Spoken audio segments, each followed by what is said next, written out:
schedule of events has changed somewhat. But first of all, I'd like to welcome everybody here and thank you for coming to celebrate the life of Larry Gragg. Everybody knows he's a great man, so I'm just going to go right to the honor guard is going to begin this ceremony, so everybody gets to cry through the rest of the day with me. Here you go, guys. It's yours.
All right. You guys can be seated. Thank you.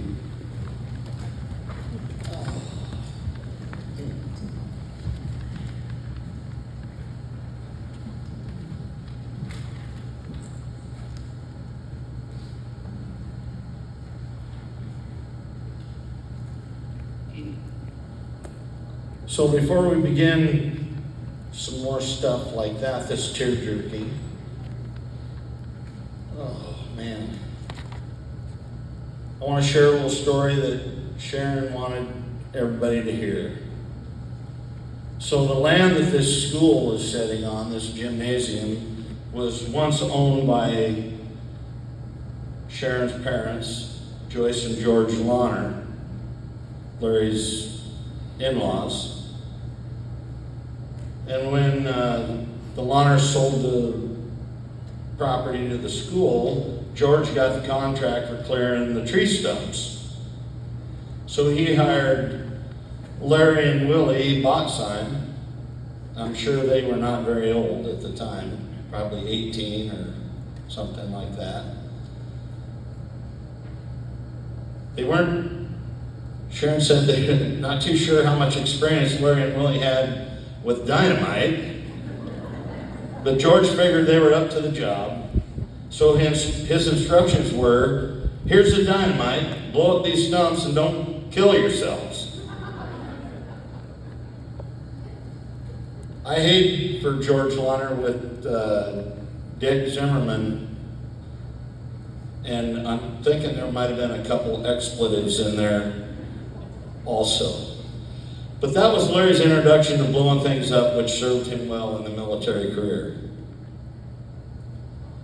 So, at this time, I'd like to introduce Danielle Townsend and her daughter, Kinsley, and they're going to perform a music presentation for you.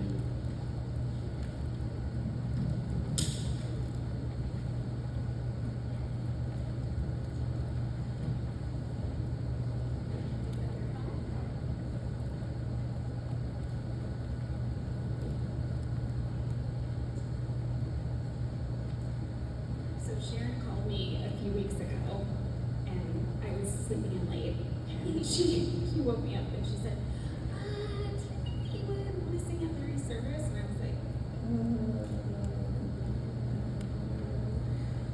But then after I woke up and I thought about it, I thought, what an honor, what a way for us to be able to honor Uncle Larry to sing for him at his service, right? And Kinsley has been practicing with me 2 weeks. That's okay. So Kinsley's been practicing the last 2 weeks with me. So this is her first performance. I'm just waiting for the music.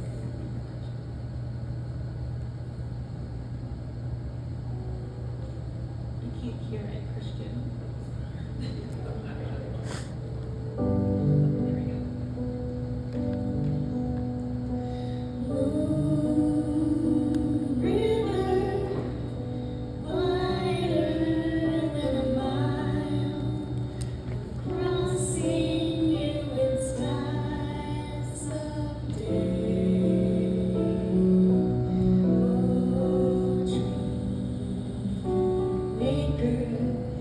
You are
So having the color guard do their thing first kind of messed us up on a little thing.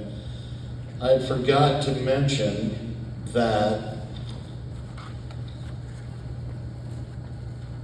Tori kind of wanted me to say that at the very beginning there would be no bo chinche. So that means no gossip or no BS. And Larry liked no BS. He liked people to have their, and I'm just going to say it, he liked people to have their shit together. First time I ever started working with him at the Legion, I asked him, what are we doing here? And he goes, well, this place needs to get their shit together. So we tried our best. Next up is Larry's son, Tori, and Larry's grandson, Jacob, with the eulogies.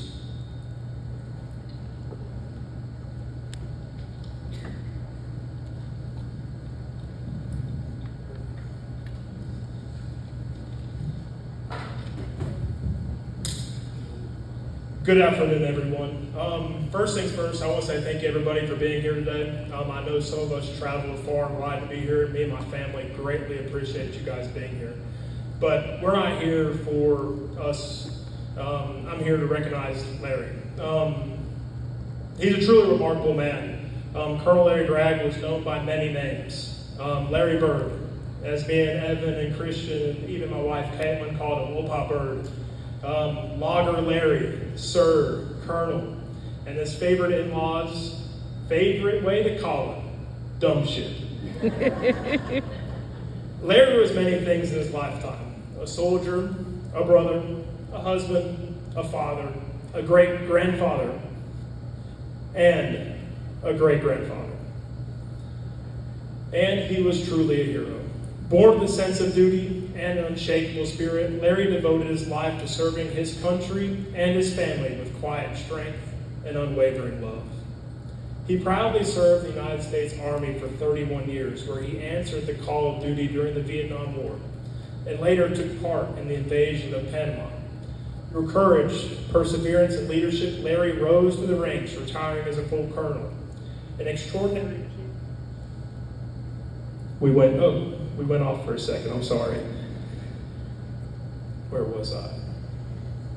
An extraordinary achievement that speaks to his integrity, honor, and deep commitment. I'll move back a little bit.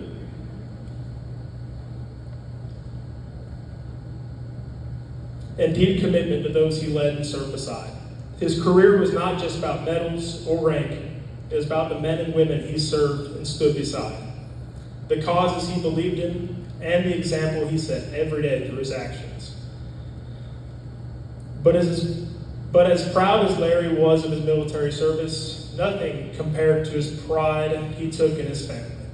He was married to the love of his life, Sharon Warner, and together they built a life grounded in devotion and partnership. As a father, he raised two sons, Jason and Tori Gragg, instilling in them his values of hard work and humility and honor he may have had. Throughout his time as a father, he may have even used what we call the big enforcer a few times. You may have to ask Jason and Tori about that one. I don't know about it.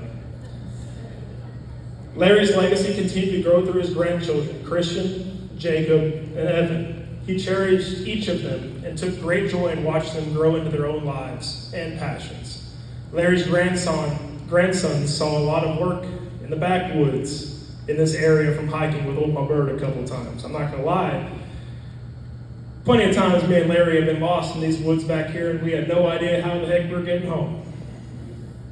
Whether he was sharing stories from his time in the service, offering quiet guidance, or just sitting in peaceful conversation with those he loved, Larry had a presence that made you feel safe, grounded, and respected.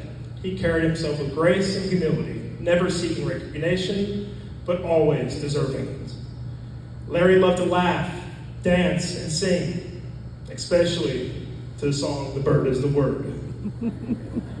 His sense of humor was uplifting. His smile lit up his face when he laughed. You couldn't help but laugh with him. Larry loved entertaining the kids with his Donald the Duck voice. Now, I may give a good demonstration, but I can't do it as good as he did. And I guarantee you, growing up, I loved hearing that voice. To those who knew him, Larry was a rock, steady, dependable, and strong. To those who loved him, he was a source of inspiration and warmth. His life was one of service, sacrifice, and most importantly, love.